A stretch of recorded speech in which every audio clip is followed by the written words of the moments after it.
Hello दोस्तों। तो कैसे हैं आप सभी। तो मैंने पिछली वीडियो में आपको बताया था, जब हम लैसे और मैसे पढ़ रहे थे, उसमें भाजकता का नियम के बारे में मैंने आपको बताया था कि एक वीडियो अपलोड करूँगा मैं अलग से, जिसमें आपको भाजकता का नियम सिखाया जाएगा। तो आज मैं आपको भाजकता का नियम बताता हूँ, जिससे हमें बिना भाग दिए हुए हम किसी भी संख्या के बारे में ये पता कर सकें कि इस संख्या में इसका भाग जाएगा या नहीं जाएगा। तो आइए हम शुरू करते हैं। तो चलो आज करते हैं हम भाजकता के नियम। बहुत ही आसान तरीके से मैं आपको ये बताने वाला हूँ। बहुत ही सटीक तरीका है, जिससे आप तुरंत पहचान करके ये बता दोगे कि इसमें इस संख्या का भाग जाएगा या नहीं जाएगा। तो आज हम करते हैं। देखो, हम करते हैं पहले 2 की भाजकता का नियम। 2 की भाजकता, देखो 1 का भाग तो सभी संख्याओं में चला जाएगा, तो 1 का तो कोई दिक्कत नहीं है। 2 की भाजकता का नियम क्या होगा कि वे संख्याएं जिनका इकाई अंक क्या होना चाहिए। वे संख्याएं जिनका इकाई अंक 0, 2, 4, 6, 8 हो। 0, 2, 4, 6 एवं 8 हो, यानी इकाई अंक 0, 2, 4, 6, 8 हो। वे संख्या 2 से पूर्णतः विभाजित होंगी। यानी 2 का भाग किस किस संख्या में जा सकता है, जिनका इकाई अंक यानी अंतिम अंक, उसमें 0, 2, 4, 6 और 8 ये अंक आ जाएं, तो आप देखते ही ये बता दो कि ये तो 2 से विभाजित है। भाग देने की आवश्यकता नहीं, पहचान लो। ठीक है ना। यानी कुल मिलाकर के ये सम संख्या हो गई। जो भी सम संख्या है वो 2 से विभाजित हो जाएगी, कोई दिक्कत नहीं है। तो आप पहचान लोगे 2 की भाजकता। अब करते हैं हम अगला 3 की भाजकता। भाई 3 का कैसे पता लगाएंगे कि ये संख्या 3 से विभाजित है या नहीं है। तो 3 की भाजकता, इसमें करते हैं हम वे संख्याएं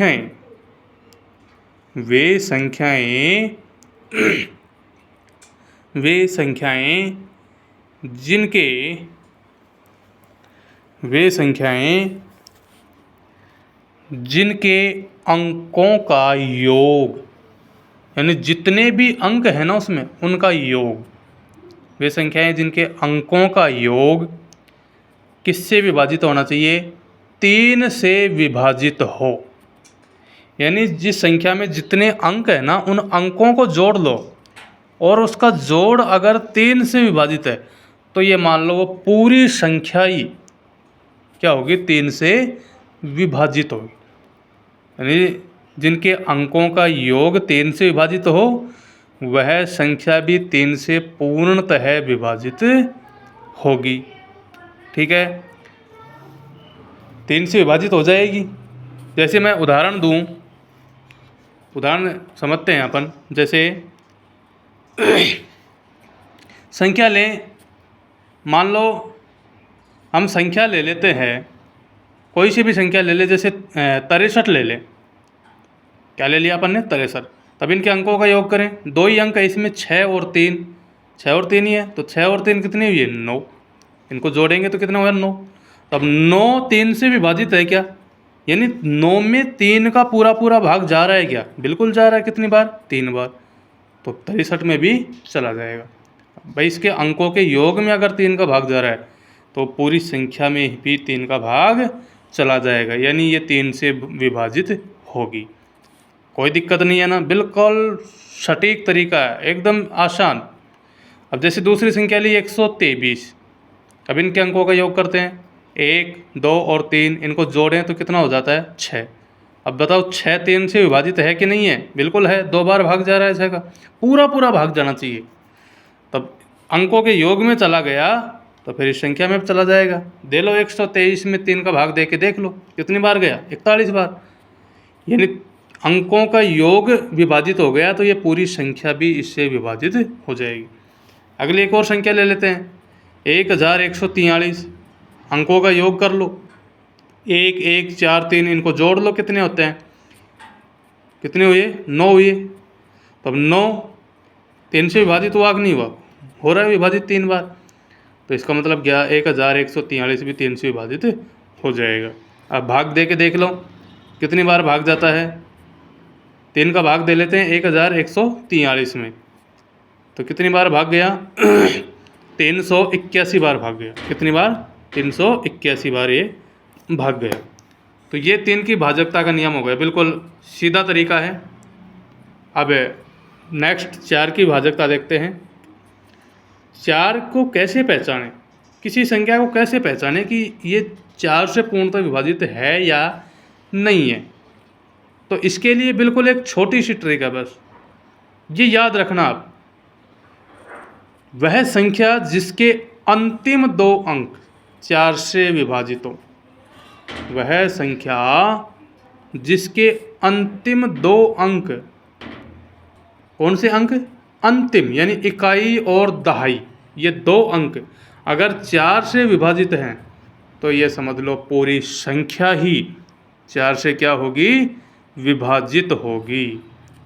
क्या होगी, 4 से विभाजित। यानी अंतिम 2 अंक अगर 4 से विभाजित हों तो पूरी संख्या 4 से विभाजित होगी। उदाहरण लें अपन, जैसे संख्या ले ली 148, संख्या क्या ले लिया 148। देख लो अंतिम 2 अंक कौन कौन से हैं, 4 और 8, यानी इकाई दहाई, 8 और 4 हो गए ना, तो 48 हो गए। तो 48 4 से विभाजित है या नहीं है विभाजित ही, तो 12 बार भाग जा रहा है, 12 चौक 48। तो अंतिम 2 अंक विभाजित हो गए तो ये पूरी संख्या यानी 148 4 से विभाजित हो जाएगी। दूसरी संख्या 512 ले लें। कोई भी संख्या लेके आप देख सकते हो, एग्जाम्पल के तौर पर कोई भी संख्या का प्रयोग कर सकते हो। 512 अंतिम 2 अंक कौन से है, 2 और 1 यानी 12, तो 12 तो 4 से विभाजित है ना, 3 बार गया तो पूरी 512 भी विभाजित हो जाएगी। यानी अंतिम 2 अंकों को 4 से विभाजित करना आपको। अब अगले 5 की भाजकता, 5 की भाजकता देखें कि कैसे पता लगाएं किसी संख्या के बारे में कि इसमें 5 का भाग जाएगा या नहीं जाएगा, पूरा पूरा, यानी शेषफल नहीं बचना चाहिए। शेषफल क्या बचना चाहिए, 0। तो किसी संख्या का इकाई अंक, किसी संख्या का इकाई अंक 0 और 5 होना चाहिए। क्या होना चाहिए भाई, किसी संख्या का इकाई अंक 0 और 5 होना चाहिए। यानी कोई भी संख्या अगर 0 या फिर 5 पर समाप्त हो रही है, लास्ट का अंक 0 आ जाए या 5 आ जाए तो वो 5 का पूरा पूरा भाग जाएगा उसमें, यानी वो 5 से विभाज्य होगी। शर्त क्या है कि इकाई अंक में यानी लास्ट के अंक में या तो 0 हो या 5 हो। जैसे 10, 20, 15, 25 जो भी हैं, 25, 100, 255, 45, बहुत सारी संख्या ले लो जिनके इकाई अंक में या तो 0 आए या फिर 5 आए। बड़ी संख्या ले लें, बड़ी संख्याओं के तौर पे भी आप कोई से भी संख्या यूज में ले सकते हो, ठीक है ना, छोटी हो बड़ी हो कैसी भी हो, इकाई अंक का ध्यान रखना बस 5 की भाजकता में। जैसे 2940 ले लिया अपन ने, इकाई अंक 0 आ गया तो 5 से विभाज्य है। जैसे 89,405 ले लिया, इकाई अंक 5 है तो 5 से विभाज्य है।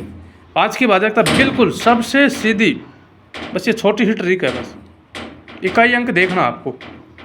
6 की भाजकता, 6 की भाजकता का नियम क्या होगा, कैसे पहचानेंगे कि ये संख्या 6 से विभाज्य है या नहीं है। इसका भी बिल्कुल आसान तरीका है। 2 और 3 की भाजकता पढ़ ली ना अपन ने, तो 2 और 3 की भाजकता अगर याद है तो 6 की भाजकता में कोई दिक्कत नहीं आएगी।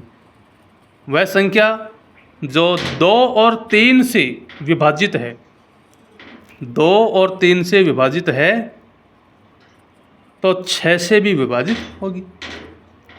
अगर किसी संख्या में 2 का और 3 का दोनों का पूरा पूरा भाग चला गया ना, तो ये समझो उसमें 6 का भी पूरा भाग जाएगा, क्योंकि 2 और 3 6 के ही तो गुणनखंड है ना। तो 2 और 3 का जिस संख्या में भाग जा रहा है तो उसमें 6 का भी भाग जाएगा। जैसे उदाहरण ले लो आप 48। अभी इसमें देखो इकाई अंक कितना है, 48 में इकाई अंक 8, तो 2 से तो भाज्य है, ये 2 से तो विभाजित है ना, क्योंकि सम संख्या है। ठीक है ना, मैंने बताया था ना 0, 2, 4, 6, 8 अगर इकाई अंक में हो तो 2 से विभाजित होगी।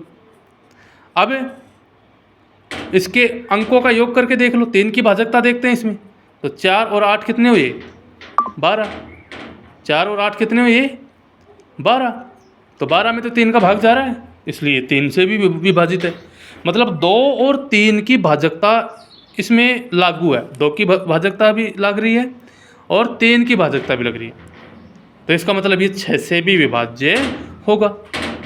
अगली संख्या में 144 ले लिया, इकाई अंक कितना, 4, तो सम संख्या है, यानी 2 का पूरा पूरा भाग जा रहा है, 2 का भाग जा रहा है ना। अंकों का योग करके देखते हैं, यानी 3 की भाजकता, 4, 4, 8, 1, 9, 9 अंकों के योग में 3 का भाग जा रहा है क्या, बिल्कुल जा रहा है, 9 में 3 का भाग जा रहा है। ठीक है ना, तो 2 और 3 दोनों से विभाजित है ये, तो इसका मतलब 6 से भी विभाजित होगी, कोई दिक्कत नहीं।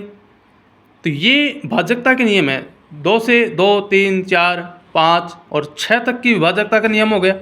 मेरे हिसाब से इसमें कोई दिक्कत नहीं होनी चाहिए। अब हम 7 की भाजकता का नियम देखते हैं।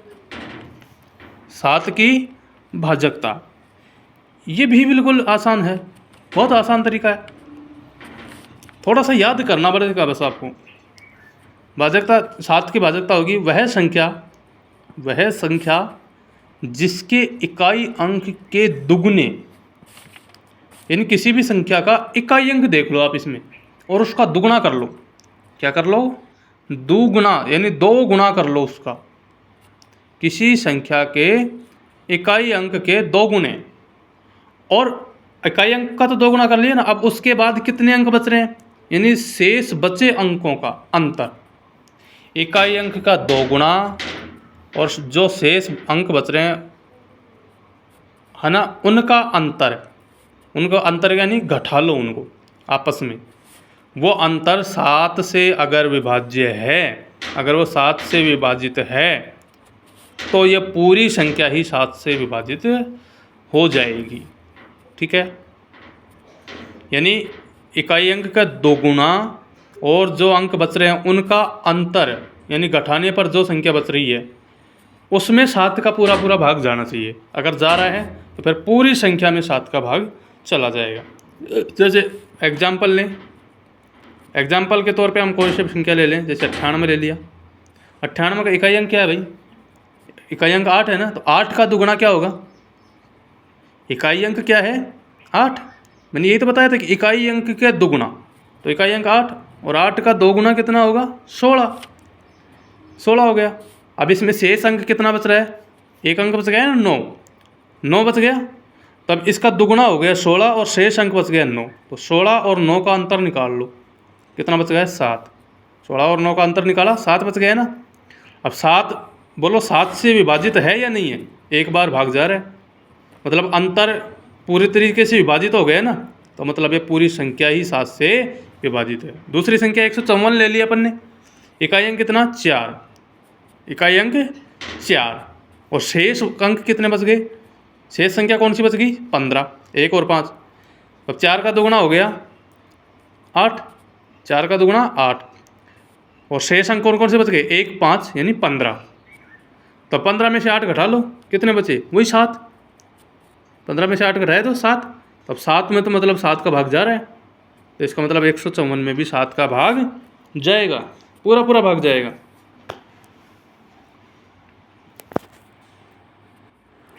तो ये 7 की भाजकता का नियम हो गया, बिल्कुल आसान तरीका है।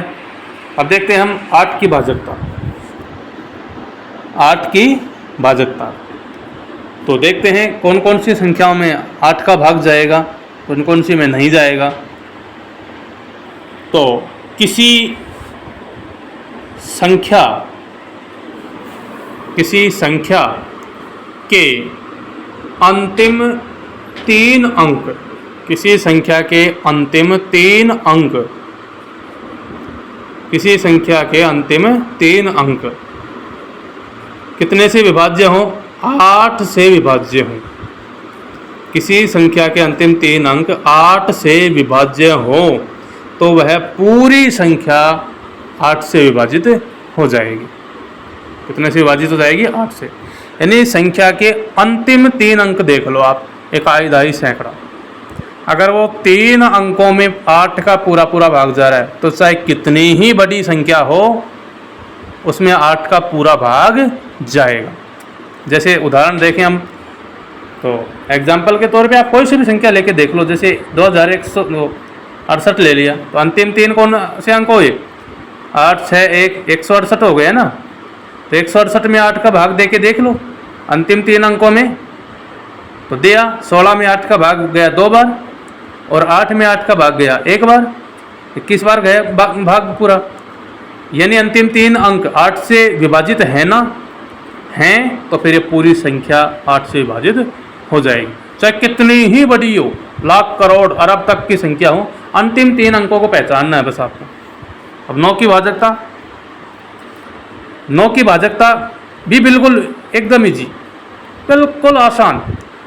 किसी भी संख्या के अंकों का योग, जैसे 3 का किया था ना अपन ने, कि किसी संख्या के अंकों का योग अगर 3 से विभाजित है तो पूरी संख्या 3 से विभाजित हो जाएगी।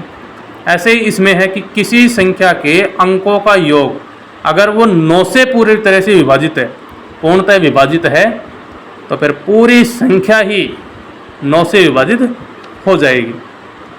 यानी कितनी ही बड़ी संख्या हो, उसके अंकों को जोड़ करके देख लो, योग कर लो उनका, अगर उसके जोड़ में 9 का पूरा भाग जा रहा है ना तो उस पूरी संख्या में भी 9 का पूरा भाग चला जाएगा। ठीक है, तो ये 9 की विभाजकता हो गई। क्या करना है 9 की विभाजकता में? अंकों को जोड़ के 9 का भाग देके देखना है। अगर अंकों के जोड़ में गया तो पूरी संख्या में गया। जैसे एग्जाम्पल लें हम, तो 144 ले लिया जैसे, तो 144 में अंक 1, 4, 4, इनका योग करो, 1 और 4 5 और 4 कितने हुए? 9। अंकों का योग कितना हुआ? 9। अब 9 में 9 का भाग जाएगा क्या? बिल्कुल जाएगा। कितनी बार? 1 बार। तो बोलो 144 में भी जाएगा कि नहीं जाएगा? बिल्कुल जाएगा। कितनी बार? देख के देख लो, 14 में 9 का भाग गया 1 बार, 5 बचा, 4 से पहले लगा दो, 54 हो गए, और 54 में 9 का भाग 6 बार, यानी 9 छक्की 54 गया ना। यानी अंकों के योग में जा रहा है तो संख्या में भी जाएगा। यही भाजकता का नियम कहता है। अब 10 की भाजकता, 10 की में तो कोई दिक्कत ही नहीं होनी चाहिए। 10 का तो एकदम इजी। क्या होगा 10 की भाजकता? इकाई अंक क्या होना चाहिए? 0, केवल 0 होना चाहिए बस। तो किसी संख्या का इकाई अंक, किसी संख्या का इकाई अंक क्या होना चाहिए भाई? 0 हो। क्या हो? 0। तो पूरी संख्या क्या हो जाएगी? 10 से विभाजित हो जाएगी। कोई दिक्कत? कोई दिक्कत नहीं है ना। चलो, ये 10 तक की भाजकता का नियम हो गया आपके। तो मैंने बहुत ही आसान तरीके से, सटीक तरीके से, शॉर्ट ट्रिक के माध्यम से मैंने आपको समझाया, एग्जाम्पल के माध्यम से मैंने आपको समझाया। तो 10 की भाजकता हो गई है। इसमें एग्जाम्पल ले लो कुछ भी, 10, 20, 50, 80, 100, 200, तो सब में 0 आ रहा है ना।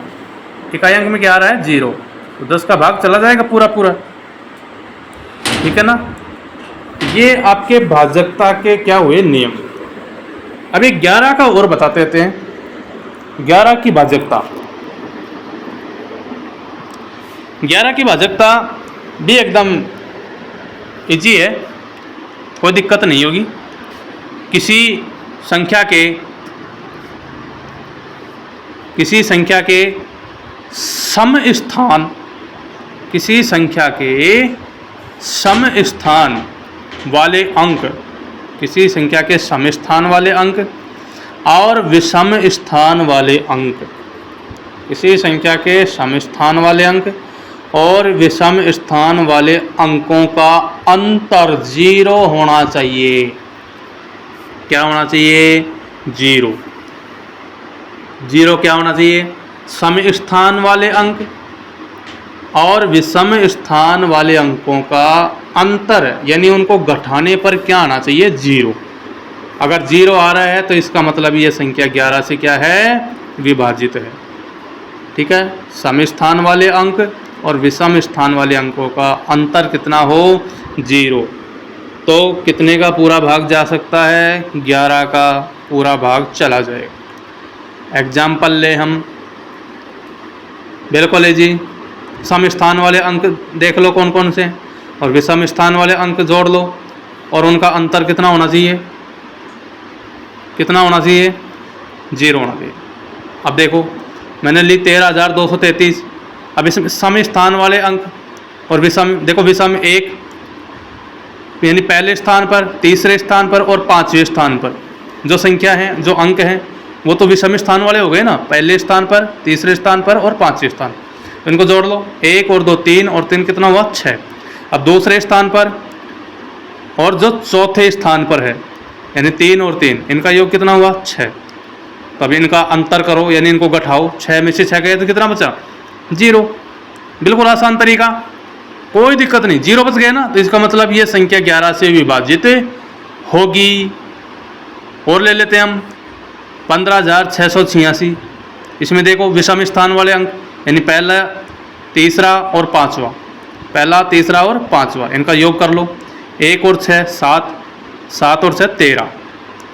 अब ये दूसरा और 8वां, बाद दूसरा और चौथा, कितना? 5 और 8 13 हो गई। योग करो यानी अंतर करो, अंतर करो 0। 0 आया ना, तो कितने से विभाजित होगी?